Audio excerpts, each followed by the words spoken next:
안녕하세요. 금융연구원의 이명석입니다. 저희 연구원이 지난주부터 이제 각 업권별로 이제 발전 전략에 대해서 모색하고 있는데요. 지금 이번 세션에서는 이제 비은행업, 이제 다양한 업권이 있습니다만은 저축은행, 그리고 이제 조합원을 대상으로 신용 업무를 수행하는 상호금융, 그리고 이제 여신 전문 금융업에 대해서 이 시간에 논의하고자 합니다. 각 업권을 대표해서 이제 오늘 패널 토론에 참석해 분들을 잠깐 소개해 드릴 텐데요. 환영의 박수는 제일 마지막에 한꺼번에 해주시면 감사하겠습니다. 먼저 여신금융협회에서 여신금융연구소 윤종문 박사님 나오셨습니다. 그리고 신협중앙회에서 신협연구소 최감률 소장님 나오셨습니다. 저축은행 중앙회에서 경영지원본부 최병주 본부장님 나오셨습니다. 인하대학교에서 한재준 교수님 오셨고요. 정책당국자로서 금융위원회에서 홍성기 중소금융과장님 오셨습니다. 감사합니다. 발표해 주신 내용에 대해서 이제 간단히 이제 말씀해 주실 텐데요. 프로그램에 나와 있는 순서대로 해서 이렇게 말씀을 해 주시면 감사하겠습니다. 시간적인 제약 때문에 한 6분 이내로 발표를 마무리해 주시면 최종적으로 이제 홍 과장님께서 정책 당국자로서 마무리해 주신 다음에 패널에 플로어에서 혹시 질문 있으면 한두 개 받고 마무리하는 순서로 진행하겠습니다. 그럼 윤종문 박사님께서 먼저 말씀해 주시면 감사하겠습니다. 네, 안녕하십니까. 여신금융연구소의 윤종문입니다. 오늘 이렇게 이제 비은행 발전 방안에 대해서 이제 그 세미나에 초대해 주셨는데요. 되게 감사하게 생각합니다.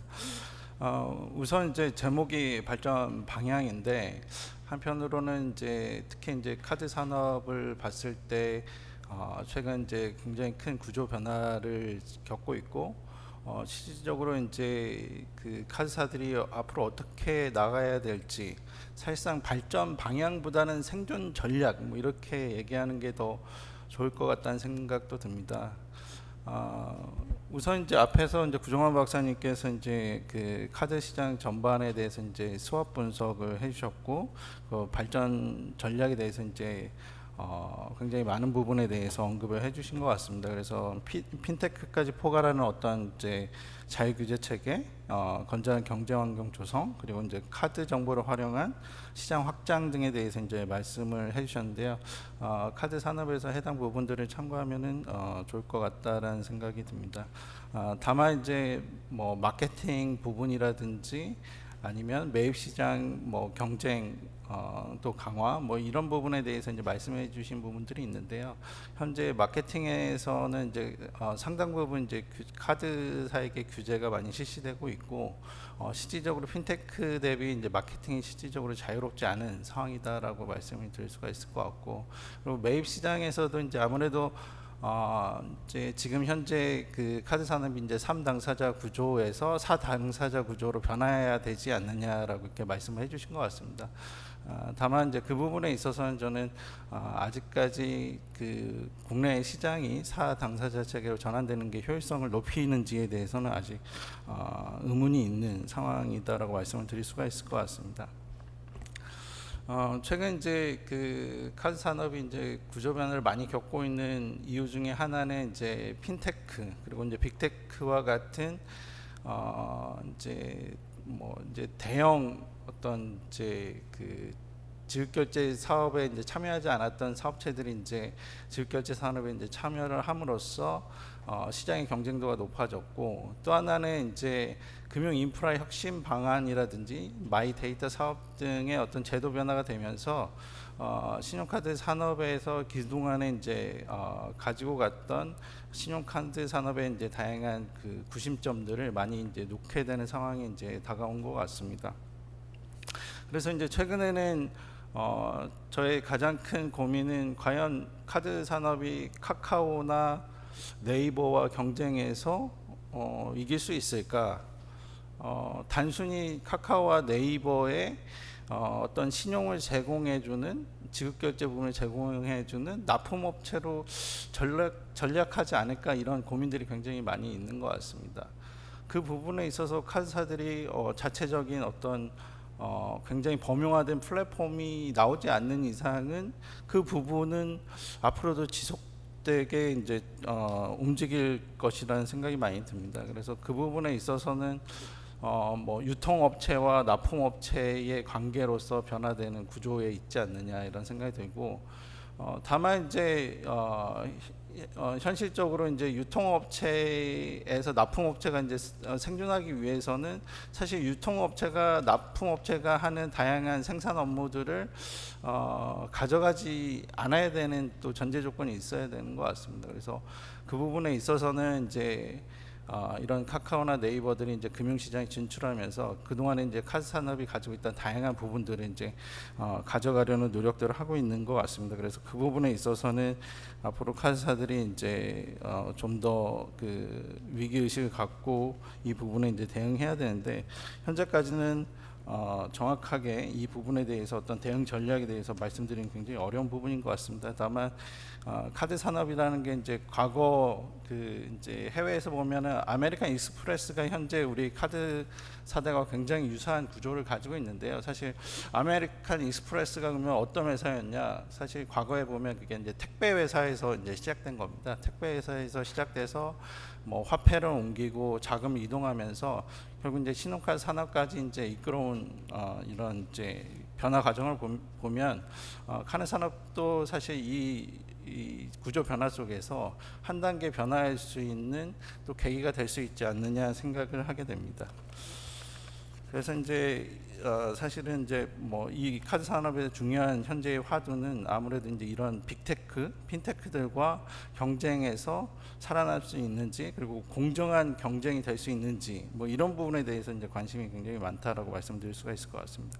그리고 이제 간단하게 이제 캐피탈 시장에 대해서 이제 또 많이 말씀을 해주셨는데요.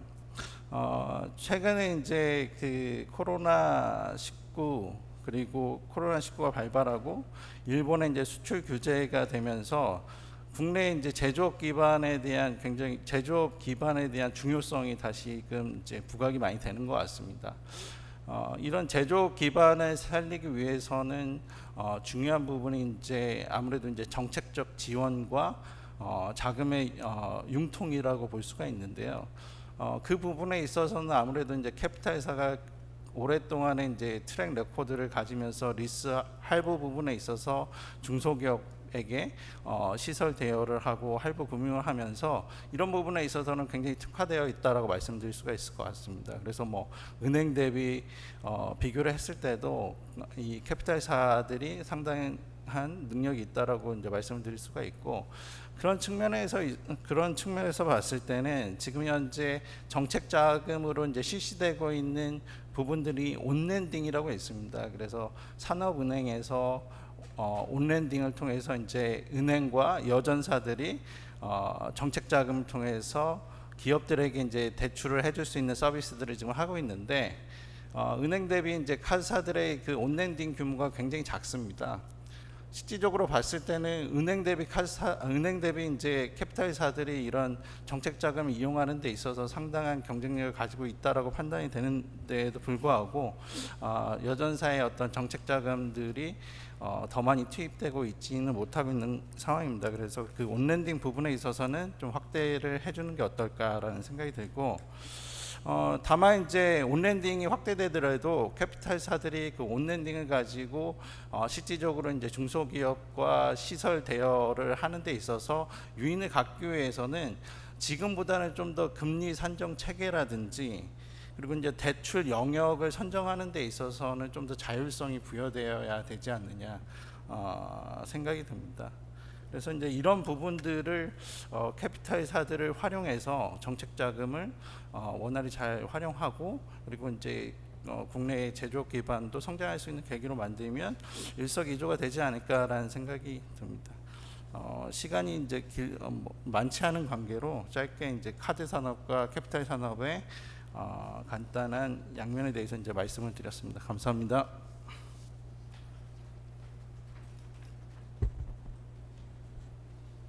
네, 안녕하세요. 신협연구소 최감률입니다.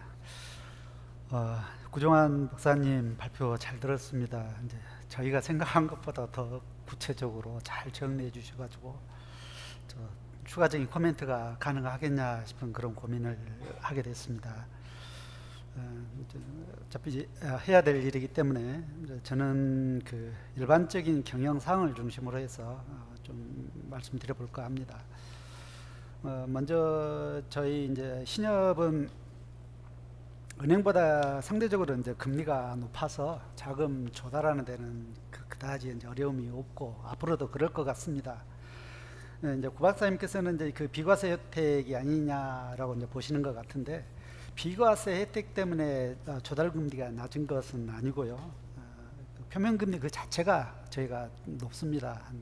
평균적으로 한 50bp 정도 되는데, 최근 들어서 이제 초저금리 수준으로 내려오면서 조합들이 이제 0% 또는 이제 1% 초반대 금리 쪽으로 진입하는 데는 좀 저항 심리가 있는 듯합니다. 그래서 그 조달 금리 좀 금리 인하 속도가 좀 다소 더디기 때문에 또 이 갭도 좀 커지고 있는가 싶기도 하고요.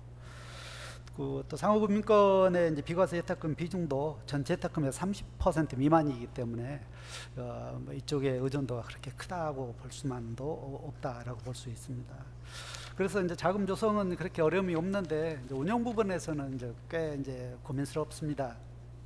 저희 이제 신협 같은 경우는 이제 운용을 예치금과 유가증권, 대출금 쪽으로 운영이 되는데, 유가증권 같은 경우는 과거에 유가증권 투자 실패에 대한 트라우마가 좀 깊습니다. 그래서 향후에 유가증권 쪽으로 이제 투자가 확대될 예지는 없을 것 같고, 그래서 이제 대출 확대에 이제 사활을 걸지 않을 수가 없는데, 이제 일반 대출 같은 경우는 이제 정부의 부동산 규제 때문에 막혀 있어가지고 이제 고전을 하고 있고, 그러다 보니까 이제 우리 신협 같은 경우는 이제 1개 시군구 단위로 이제 영업을 제한을 하고 있지 않습니까? 그래서 좀 어렵다 해서 대출 영업구역을 좀 확대해달라고 지금 요구하고 있고, 그게 될 것으로 기대합니다.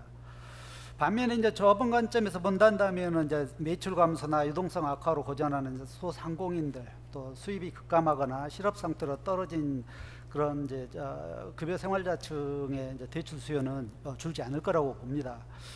이걸 감안해서 이제 저희 입장에서는 이제 포용금융 상품을 제공을 하고 있는데, 이걸 가지고 전체적으로 뭐 대출, 그러니까 자금 운용을 커버할 수는 없을 것 같고, 일반 대출 상품 판매 쪽에 주력을 좀 하고 있는데, 그걸 좀 해소하는 과정에서 이제 비자본 대출 부분도 좀 많이 의존을 하고 있습니다. 구 박사님께서는 이제 비자본 대출 규제 이제 폐지가 상호금융 정체성과 관련해서 이제 부작용이 발생할 것처럼 말씀을 하고 계시는데, 저는 이제 그걸 폐지하냐 안 하냐 그걸 떠나서 이제 살펴볼 때 비자본 대출이 상호금융의 정체성을 좌지우지할 정도의 요인은 아닌 듯하다.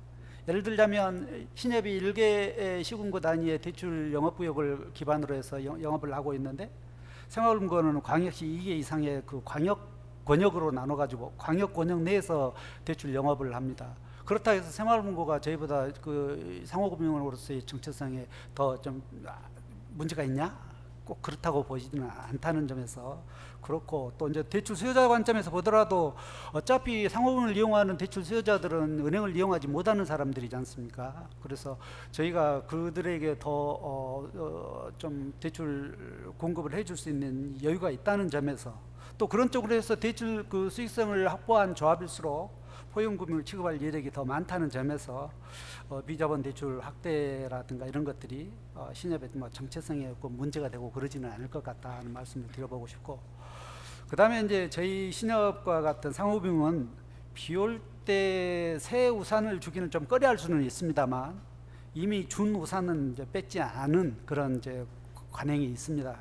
그런 점에서 오히려 이제 또 좋은 점이긴 하지만 향후에 연체율 관리 부분에서 이제 좀 민감한 이슈로 등장할 가능성이 있다라고 생각이 되고요.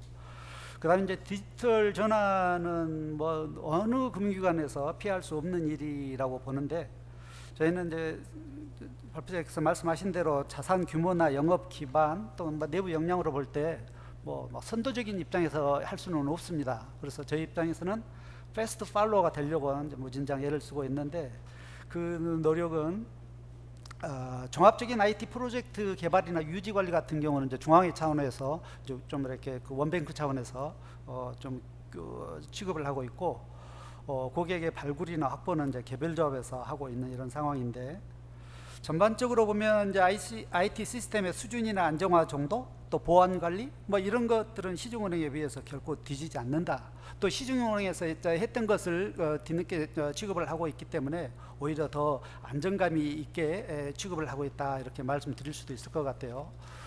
근데 어찌됐든 이제 비대면 서비스가 코로나19 이후에 이제 확대되고 있고 하는데, 결국 이 비대면 서비스라고 하는 것은 셀프 서비스를 얘기하는 거잖아요. 그래서 저희는 인터넷 뱅킹이나 모바일 뱅킹 이용자 수 확대에 아주 좀 주력하고 있고, 일부 스마트 브랜치 차원에서 시도가 있기는 하지만 이게 크게 활성화될 것 같지는 않다는 걸 말씀드릴 수 있고, 다른 한편에서는 이제 우리 신협의 거래조합원의 이제 특성상 이제 언택트 물결이 크게 일어날 것 같지는 않다.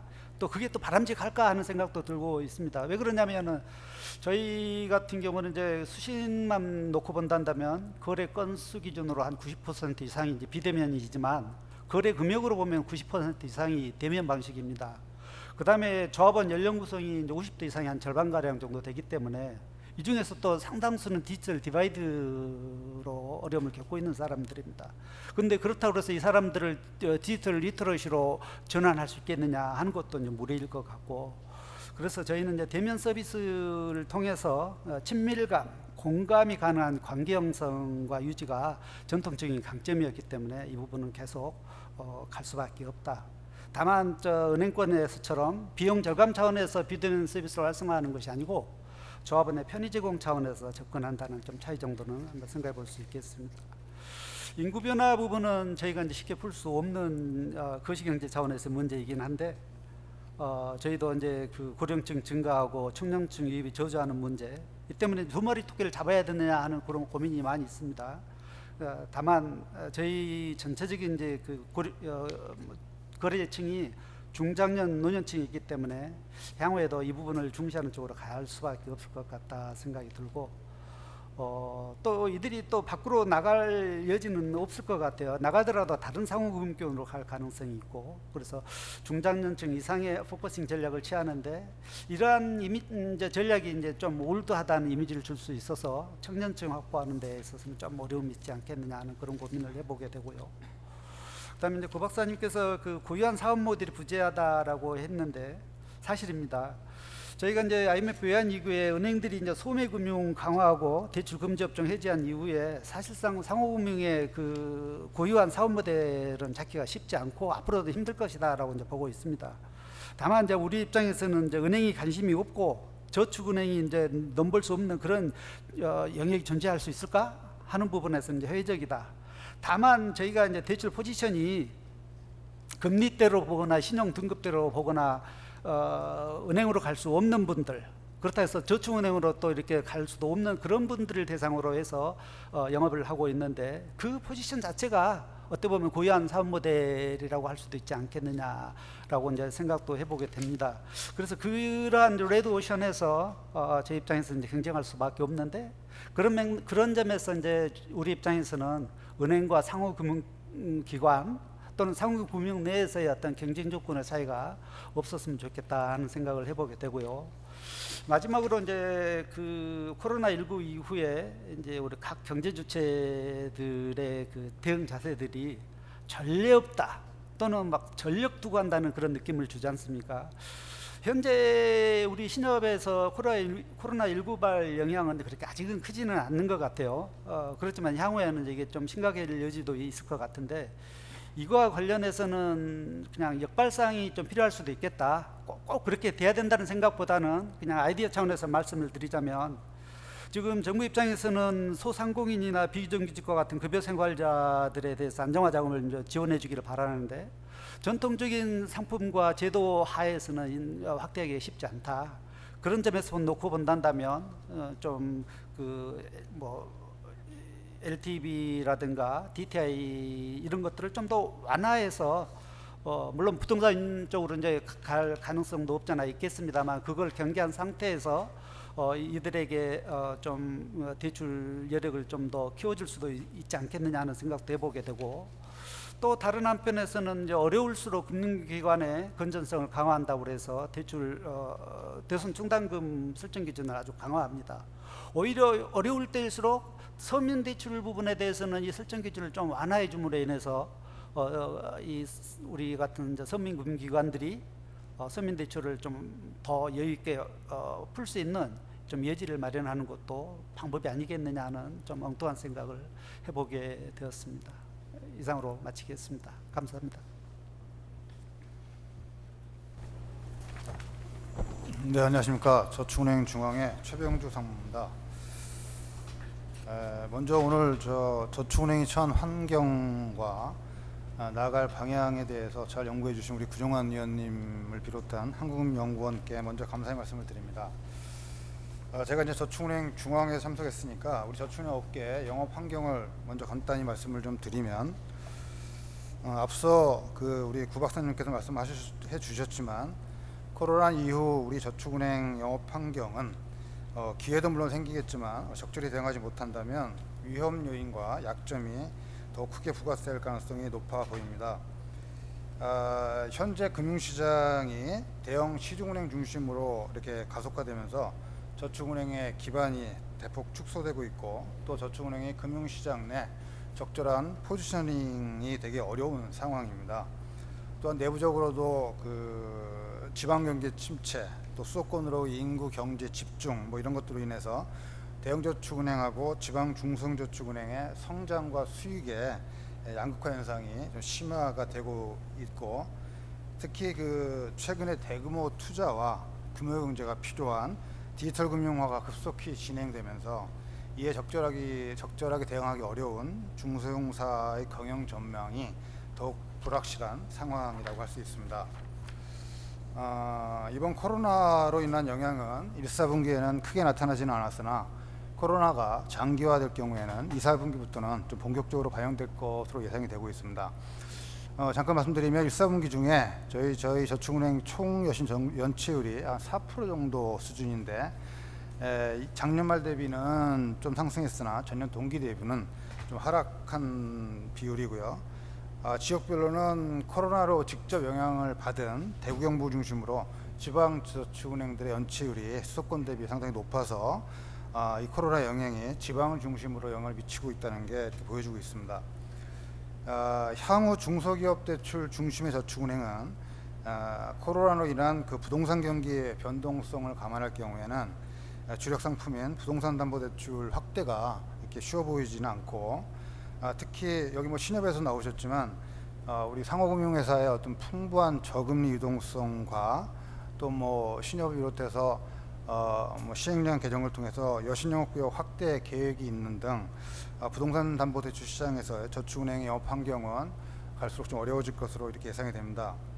아울러 가계신용대출 중심의 저축은행은 우리가 중금 대출 중심으로 여신 확대가 되고 있어서 절대적인 이자 수익은 크게 줄지는 않겠습니다만은 법정금리, 최고금리 인하와 예대율 규제 등으로 인해서 수익성 저하는 불가피할 전망입니다.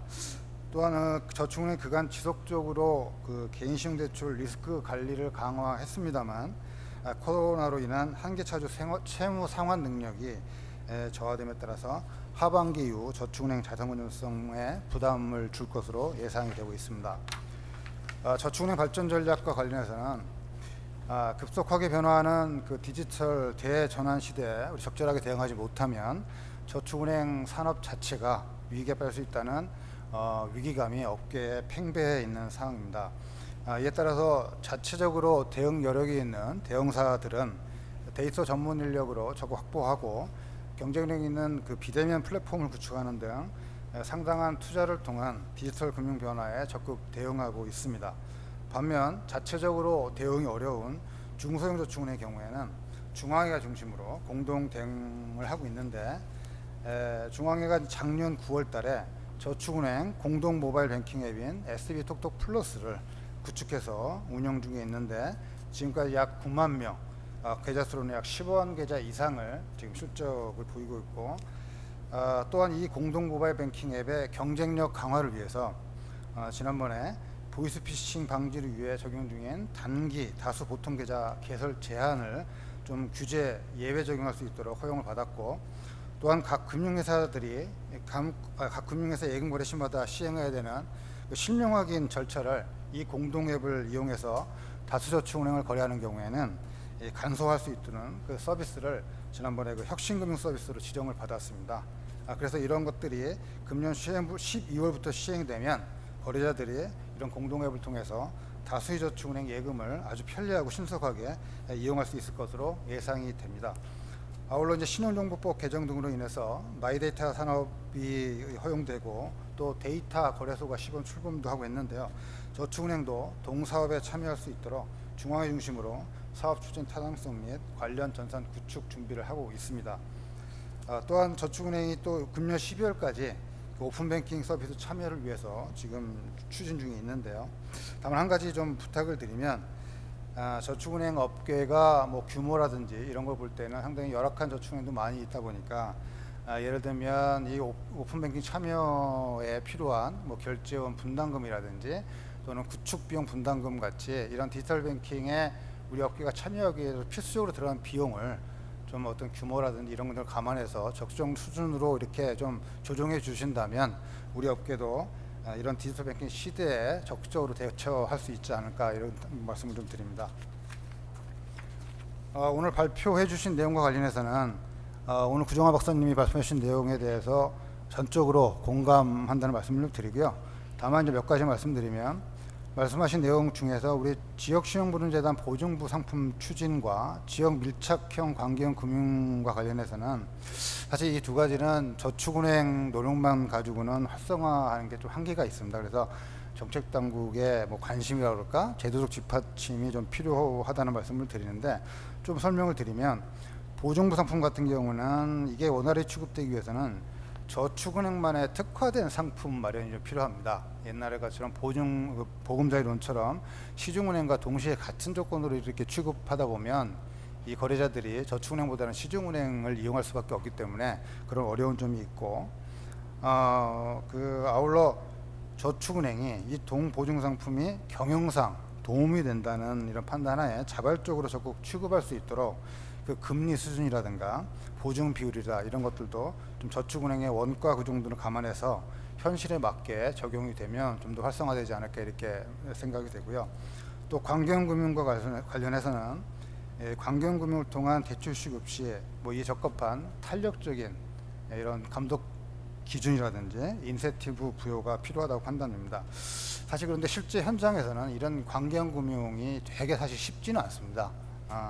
왜냐하면 동방식의 영업 방식이 사실 이렇게 상시적으로 이렇게 직원들이 발품 팔아가지고 이렇게 고객들을 접촉하고 정보를 수집하고 이런 것들이 필요하기 때문에 실질적으로 비용이 많이 들고, 반면에 이런 경제 상황이, 특히 지역 경제 상황이 안 좋아지면 이들 채무자의 건전성이 또 급속하게 나빠지는 경향이 있습니다. 그래서 이번 코로나 사태만 보더라도 그동안 우리가 저축은행도 관계형금융 잘한다는 저축은행들이 이번에 코로나 이후에 건전성 보면은 좀 안 좋아지는 경우도 많이 있다 보니까 사실 이게 되게 좀 어려운 숙제일 수도 있습니다.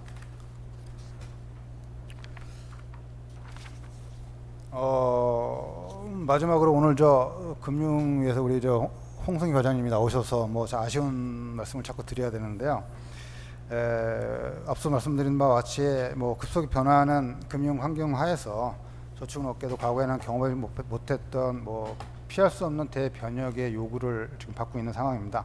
이를 적절히 대처하기 위해서는 저축은행들이 각자의 어떤 노력도 필수적이지만 또 이들 노력만으로는 한계가 있음에 따라서 저축은행, 특히 지방저축은행들이 각자의 자리에서 지금까지 해왔듯 지역 서민금융회사 역할을 이렇게 계속할 수 있도록 좀 한시적으로라도 좀 정책적인 지원과 제도 개선, 예를 들면 여기서 뭐 세부적인 말씀을 드리기 좀 그렇습니다만은 뭐 영업구역, 앞서 우리 발표 구 박사님도 잠깐 말씀해 주셨지만 뭐 영업구역에 대한 뭐 검토라든지 또는 뭐 규모에 따른 뭐 여신 한도 뭐 조정이라든지, 또 지방의 어려운 저축은행들이 이제 제3자한테는 매각하기 어려우니까 이 여유 있는 저축은행들이 이게 M&A를 해서 선제적인 어떤 자율 구조조정이 될 수 있도록 M&A 규제를 조금 완화해준다든가 등등의 이런 어떤 제도 개선을 배려를 부탁드리고요.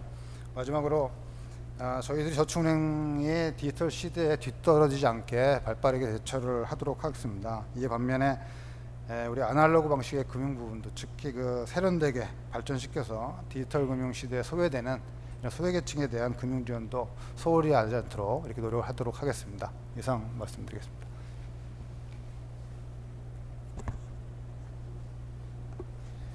안녕하십니까, 인하대 한재준입니다. 저금리 저성장이 오늘 모두였는데요. 이게 저는 상호금융권 저축은행뿐만 아니라 전 금융권의 이슈라고 생각합니다. 마진이 수익원인 금융권에게 저금리라는 건 사실 스프레드를 마진을 적게 가져가야 되는 상황이고요. 저성장세가 전반적으로 간다는 것은 우량 대출자가 나타나기 어렵다는 얘기입니다. 그리고 또 항상 같은 나쁜 상황에서도 큰 것보다는 작은 것, 그러니까 지금 저희가 본 저축은행이나 상호금융권의 충격이 더 클 것이라고 생각이 됩니다. 그래서 제가 뭐 해안을 드릴 수도 없을 것 같고요. 구 박사님 또 워낙 정리를 잘 해주셨는데 제 시각에서 한번 조명을 해보는 식으로 토론을 하려고 합니다. 원론적인 이야기겠지만 차별화를 하여튼 추구할 수밖에 없지 않겠는가. 그리고 비용 감소, 그다음 새로운 수요 창출을 상호금융 저축은행 여전사가 추구하는 수밖에 없지 않는가라고 생각을 합니다. 먼저 상호금융하고 저축은행에 대해서 먼저 말씀을 드리면요, 다 저희들 그렇지만 은행의 아류로 사실 인식이 되고 있습니다. 근데 은행권도 어렵다 보니 우수 고객을 지금 상호금융권에 있는 데서 흡수하려고 하기 때문에 이러한 인식 자체가 상호금융권 저축은행의 성장세는 전 제약 요인이 될 거라고 생각합니다. 어떻게든 극복을 하셔야 될 것 같다는 생각이 들고요. 또 0% 저금리여서 다들 비용 축소 경쟁을 하고 있어서 규모의 경제만 사실 정답입니다. 근데 은행권 자산이 오늘 주신 거에서 보면 1800조인데 신협은 제가 알기로 100조, 저축은행은 다 합쳐 70조 정도입니다. 그러니까 지금 보시다시피 규모의 경제를 하기가 어렵고 대형화의 파고 속에서 또 고유 영역을 지키기도 사실 쉽지 않을 것 같습니다. 더구나 오늘 발표 중에 디지털리제이션이 왔는데요. 비대면 채널, 경쟁이 서로 이제 여건 간에 치열해지는 거거든요. 이 과정에서 지역은행, 관계금융이란 고유성을 과연 지킬 수 있을지 그런 것도 위험 요인이라고 생각을 합니다. 하지만 그럼에도 불구하고 결국은 성장 경로를 차별화돼서 제시하지 않으면 안 되는 입장이어서 차별화된 비전, 상품을 모색할 필요가 있다라고 뭐 어려운 얘기지만 다시 한번 드리고자 합니다. 그래서 저축은행 같은 경우에는 지역은행으로 발돋움하는 걸 어쨌든 과제이자 비전으로 그 지역에서 제시해야 될 것 같습니다. 그리고 두 번째는 사익돌 대출과 같은 중금리 대출에서 확보된 고객을 지속적으로 유지하는 게 중요할 것 같고요. 지역 소상공인을 주 타깃으로 해야 될 것 같습니다.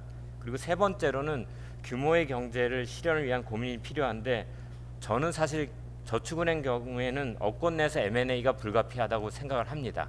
왜냐하면 시중은행 같은 경우 서울에서 한 점포가 1조 이상의 자산을 갖고 있고 신협도 상당수 중간은 5천억 정도를 갖고 있는데 저축은행은 아마 1조 미만의 아마 저축은행들이 대부분일 겁니다. 그래서 이걸로는 사실 버티기 어려워서 M&A가 전 불가피하고 그걸 어떤 식으로든 이루어지는 것이 필요하다고 생각을 합니다.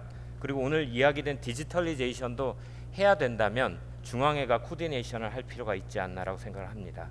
다음에 신협의 경우에는요, 공동유대를 보통 강조하고 이것이 오늘 뭐 보니까 대출 영역이 확대된다라고도 하는데 성장을 위해서는 필요하지만 사실 신협의 고유 가치하고는 어떻게 보면 맞지 않는 문제는 있습니다. 그래서 사실 그런데 공동유대를 강조할 수만도 없는 것도 전 현실이라고 생각해서 이번 정부에서 그 방점이 두어지는 사회적 경제와 신협이 연대를 하는 걸로 차별화를 하고 새로운 비전을 제시하는 게 좋지 않을까라고 제안을 드려봅니다.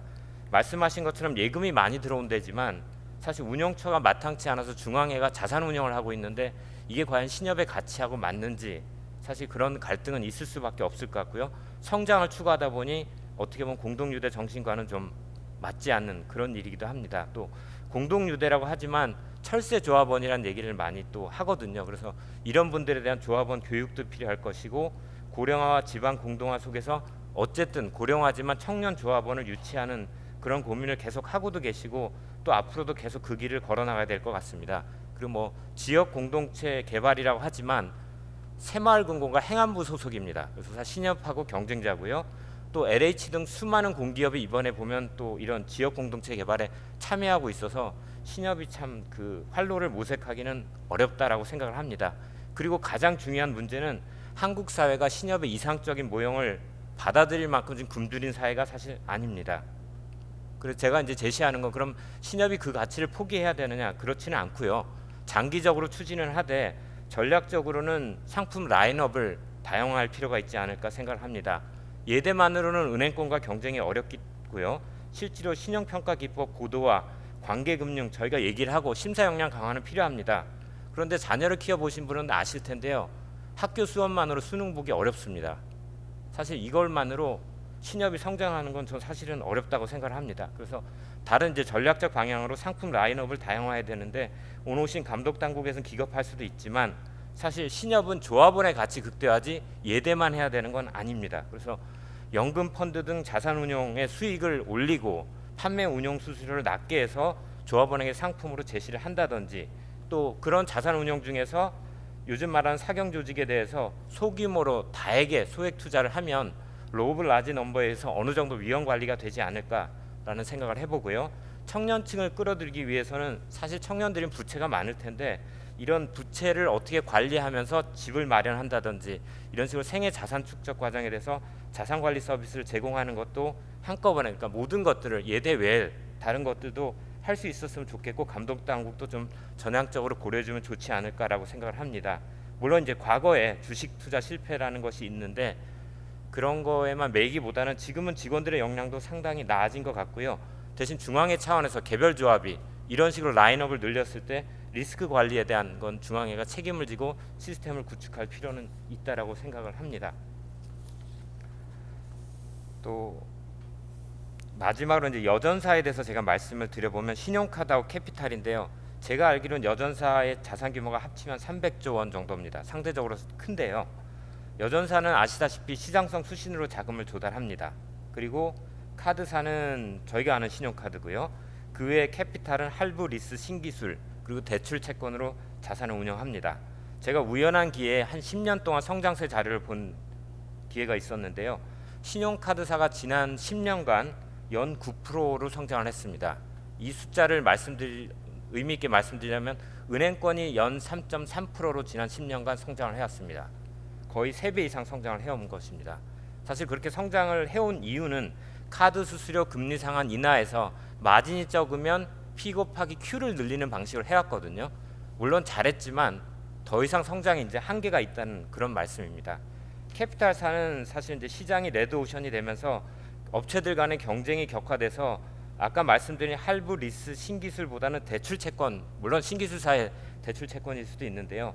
대출 채권, 부동산 PF 성장세가 상당히 높았습니다. 근데 다행히도 연체율은 제가 봤더니 높진 않아서 우려는 없지만 그 카드와 캐피탈에 대해서는 레버리지 규제가 있기 때문에 자본의 순증분이 증가가 있지 않는 한 성장세는 제가 보기엔 제약이 있다라고 생각합니다. 결국 이런 상황에서도 아까 여전업권에서 말씀을 해주셨지만 빅테크의 위험도 있지만 어떤 식으로든 은행 계열이 있고 캡티브가 있고 일반 회사 계열 구 박사님 정리해 주셨는데 차별화를 그래도 저는 좀 잘 모르겠지만 하여튼 화두를 던진다면 그 추구하셔야 될 것 같고요. 사실 여전업권에 대해서는 정부에서는 그 유동성 위험, 여전체에 대한 그 위험을 정부는 와치를 하려고 합니다.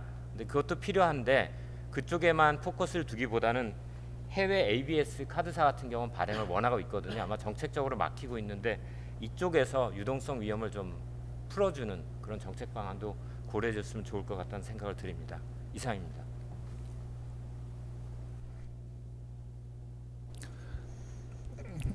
네, 금융위원회 중소금융과장 홍성기입니다.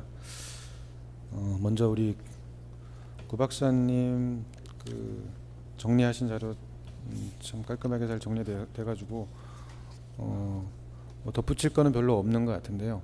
기본적으로 우리 그 저축은행하고 상호금융 그다음에 여신금융업권 소위 말해서 넘뱅킹이라고도 하고 또 이금융권이라고 얘기를 하는데 아무래도 저성장 저금리 그리고 저출산 고령화 거기다가 뭐 디지털화에다가 최근 코로나까지 겹쳐가지고 전반적으로 다들 어려운 여건이긴 한데 특히나 이제 이금융권이라 가지고 기본적인 영업 기반이나 또 자금 조달 기반이나 뭐 이런 부분들이 좀 취약한 이 금융권에 있어서는 상당히 그 임팩트가 영향이 더 큰 것 같습니다. 이런 환경 변화에 어떻게 적응해 나가느냐에 따라 가지고 생과 사가 갈리는 뭐 이런 정도의 위기 의식을 갖게 되는 그런 지금 토론 자리인 것 같습니다. 아까 말씀하신 대로 구조조정으로 갈 수도 있다. 그렇기 때문에 정책적인 수요가 이러이러한 것들이 필요하다라고 이렇게 정리를 해 주셨는데요. 저도 뭐 그렇게까지 지금 현 단계에서 그렇게까지 뭐 그 정도로까지 위험하다라고 보이진 않지만 지금 현 이 상황이 얼마나 더 앞으로도 그 전개되느냐에 따라 가지고 충분히 그럴 만한 어떤 그 개연성을 갖고 있다. 그럴 만한 어떤 그 기반이 되고 그럴 만한 어떤 조건이다라는 그런 생각을 하고 있습니다. 특히 이제 저축은행 같은 경우 뭐 다들 말씀하셨고 다들 잘 아시다시피 이제 양극화돼 있고 특히 저축은행 79개가 많은 숫자도 사실 아니지만 많이 좀 정리가 된 상태긴 한데 아직까지 그 사이에서 상당히 그 자산이라든가 영업 행태라든가 차이가 크고 더군다나 구조조정을 겪으면서 그 영업구역까지 지금 6개 단 구역으로 나누어진 영업구역까지도 어떤 데는 5군데 있고 어떤 데는 4군데도 있고 3군데, 2군데, 1군데 정말 다양하게 있습니다. 그래서 이지로화되어 있고 크게 생각하면 양극화되어 있는 그리고 또 그런 경향이 좀 더 강화되는 그런 상황에 있는 저축은행들을 어떻게 다뤄야 되느냐에 대해 가지고 저희도 상당히 고민을 많이 하고 있습니다. 다만 그럼에도 불구하고 저축은행이나 뭐 상호금융도 마찬가지지만 우리 금융 전체, 금융업권 전체의 어떤 생태계로 봐서 저축은행이 차지하는 어떤 그 역할 그리고 상호금융이 또 맡아야 되는 어떤 그런 어떤 정체성 이런 부분들을 달리 가져가야 되느냐라고 물었을 때는 아직은 그런 건 아니다. 다만 그 여러 변형이 필요하고 그다음에 바뀌어진 환경에 따라 가지고 규제나 감독 이런 부분도 같이 변화해야 되겠으나 다만 근본적으로는 상호금융이 갖고 있는 어떤 그런 어떤 풀뿌리 금융에 해당되는 그런 역할 그리고 저축은행이 갖고 있는 또 그보다 약간 큰 단위로서의 어떤 지역금융 역할 이런 부분들을 버리고 같이 똑같이 뭐 은행화한다든가 뭐 이렇게 가는 방향으로 섣불리 움직여서는 좀 그건 아직 아니지 않느냐라는 생각을 합니다. 아무리 디지털화가 되고 비대면 거래가 많이 확대된다고 하더라도 기본적으로 이 그 저축은행이나 상호금융권이 갖고 있는 나름의 장점이 있고 나름의 특징이 있으니까 그런 부분들을 잘 살려가지고 그 뭐 대형화라든가 아니면은 경쟁력이라든가 이런 부분에 있어서는 다소 뒤처지거나 뭐 원래부터가 그랬었으니까 그거를 대형화나 뭐 경쟁력 제고해가지고 앞서가서 뭐 은행을 따라잡겠다라고 하는 그런 어떤 그 시도나 노력보다는 자기가 갖고 있는 어떤 역할, 기능 그리고 갖고 있는 어떤 고객 계층 이런 부분들을 잘 활용해가지고 그 디지털화에 있어도 마찬가지로 구 박사님이 말씀해 주셨지만 그 상호금융은 나름대로 조합원에 대한 어떤 정보, 그 다음에 저축은행은 또 저축은행 그 고객들, 중소기업이나 소상공인과 같은 그 고객들에 대한 특화된 어떤 그런 그동안의 영업 노하우에 의해서 그 축적된 그런 부분을 좀 더 발전시키고 디지털하고 연계해가지고 좀 영업에다가 연계시켜가지고 좀 나가는 부분. 그래서 일종의 니치 마켓이라고 할 수 있는 그런 부분들을 키워나가는 노력이 필요하지 않나 싶습니다. 그래서 저희들도 저축은행이 규제 자체는 수준이 상당히 높은 편인데 다만 이게 아까도 말씀드렸지만 이걸 획일적인 규제를 그대로 가져가야 되느냐라는 부분에 있어서는 고민을 하고 있고 앞으로 특히 이제 지방에 소재하고 있는 어떤 저축은행들의 어려움 그러면 그거는 지방의 인구도 감소하고 지방에 소재하는 산업 기반들이 많이 좀 상당히 좀 약화되고 하다 보니까 어쩔 수 없이 따라가는 그런 부분들이 있지만 그러다 보니까 지방에 여러 군데 나뉘어 있는 저축은행들이 아주 중소형의 작은 저축은행들의 어려움 그런 부분들을 어떻게 이제 그 극복해 나가고 또 뭔가 지역금융을 또 나름 역할을 할 수 있도록끔 살려 나가느냐 뭐 이런 부분에 있어가지고 고민을 하고 있습니다. 그래서 그런 역할을 할 수 있도록끔 저희가 제도적으로 인센티브를 좀 만들어가고 그런 노력을 해야 될 것 같고요. 상호금융 쪽 관련해서는 최근에 그 확대를 위한 몸부림을 하는 것 같습니다. 그 신협이 지난번에 신협이 이제 그 공동유대를 확대하기 위한 어떤 입법적인 시도가 있었지만 그런 부분은 여타 여러 가지 문제점이나 부작용을 감안해가지고 일단은 보류는 됐지만 다만 그 과정에서 이제 신협이 시군구를 기본 구역으로 하는 어떤 상호 공동유대 내지는 그 영업구역 이 부분을 조금 떠나서 대출에 있어서만큼은 그 자금의 그 수신의 문제는 없었지만 여신의 자금의 운용상의 문제가 있다는 점을 감안해서 저희가 대출 구역에 대해서는 좀 상대적으로 파격적으로 광역화하는 그런 부분을 뭐 시행령 개정을 통해 가지고 추진을 하고 있습니다. 내일 정도에 이제 입법 예고가 될 것 같은데요. 물론 이게 이런 것들이 바람직하냐라고 하는 부분들은 좀 뭔가 논란이 어떤 여지가 없진 않지만 다만 이제 상호금융 전체적으로 보면은 농수산림이나 이런 쪽도 보면은 준조합원에 대한 개념 자체가 상당히 좀 넓어지고 있고 그다음에 새마을금고가 진작에 이미 이게 대출 영업 구역에 대해서는 이미 광역화해 놓은 상태로 운영을 하고 있었기 때문에 그 부분을 거꾸로 다시 바로잡는 뭐 이런 것보다는 현실적으로는 좀 그 자금 운용상의 문제에 국한시켜서 좀 애로를 해소해 준다라는 차원에서 저희가 그런 식으로 제도를 개선해 나가기로 했고요. 다만 거기에서 파생되는 여러 가지 건전성 문제라든가 왜냐하면 아직 그 상호금융에 대해서는 저희가 건전성이라든가 뭐 여러 가지 그 리스크 관리와 관련한 이런 여러 가지 그 수준이라든가 이런 부분들이 저축은행에 비해서 상당히 뒤처지고 있거든요. 그러니까 이런 부분들을 좀 향상시켜 줘야 될 필요가 있지 않느냐라고 해서 저희는 건전성 규제 내지는 그 리스크 관리와 관련되는 어떤 규제 이런 부분들은 조금 상향 조정을 해야 된다라고 생각을 하고 있고요.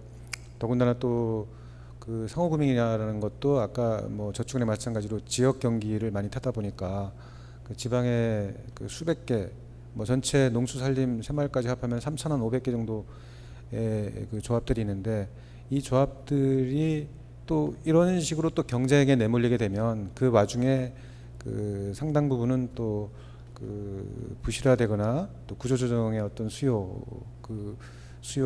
수요자가 될 수 있습니다. 그래서 그런 부분, 그러니까 구조조정의 어떤 수요에 대한 저희 정책 내지는 제도적인 어떤 대응 이런 부분들도 필요하다고 생각을 합니다. 그리고 여전업과 관련해서는 카드사가 최근에 그 결제와 관련해 가지고 여러 대체적인 수단들이 많이 생겨나고 특히 핀테크 업계에 대해 가지고 결제 시장에서의 그 역할이 앞으로 이제 커질 것 같다라는 그런 전망에 따라 가지고 상당히 긴장을 하고 있는데요. 이미 카드사가 아까 뭐 최근 10년 동안 9% 이상 성장을 했다고 교수님께서 또 계산을 해 오셨는데 사실은 그럼에도 불구하고 최근 들어 가지고 결제 분야에 있어서의 수익성이 상당히 많이 그 낙후돼 있습니다. 뭐 이거는 저희가 정책적으로 카드 수수료를 그동안 계속해서 인하 일방향으로 계속 왔기 때문일 수 있는데 그런 영향으로 인해 가지고 결제 부분만 놓고 보면은 사실상 적자인 그런 구조고 기타 나머지 대출이라든가 다른 영업을 통해 가지고 그 적자를 메꾸고 있는 그런 상황이라서 카드사들의 상황도 녹록치는 않은데 다만 이제 어떤 위기라고 하는 것은 위험이기도 하지만 기회이기도 합니다. 따라서 지금 닥치고 있는 이런 디지털화 내지는 핀테크 쪽의 어떤 혁신 금융화 바람을 카드사가 이거를 그냥 방어만 하고 수동적으로 있을 게 아니라 같이 이 파도 타기처럼 같이 타가지고 올라타서 거기에서 뒤처지지 않게 선도적으로 나갈 수 있는 그런 노력이 필요하다고 보고요. 그런 측면에서 저희가 최근에 데이터와 관련되는 데이터 산업과 관련해서 카드사들의 어떤 참여 이런 부분들을 많이 예정을 해놓고 있습니다. 이런 부분에서 업계가 많이 준비를 해가지고 나가야 될 것 같고요.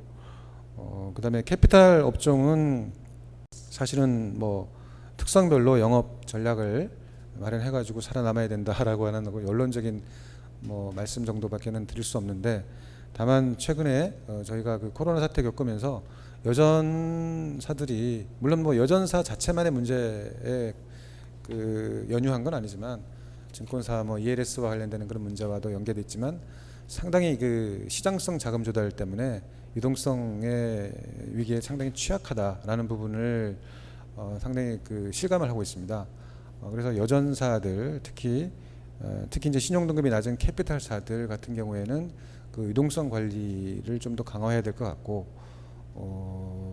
그 여전사 전체 카드사와 뭐 캐피탈사 공이 마찬가지지만 지금 현재 그 조정 자기자본 비율로 지금 하고 있는데 사실 큰 의미가 없는 그런 그 자본 규제로 지금 보여지고 있습니다. 역할을 하지 못하는. 그래서 이 조정 자기자본 비율 규제 제도도 사실은 리스크 베이스로 좀 고쳐가지고 그 소위 말해서 레버리지 규제하고 어느 정도 역할 분담이 될 수 있는 뭐 그런 쪽으로 저희가 좀 조정해 나가야 되지 않을까 싶습니다.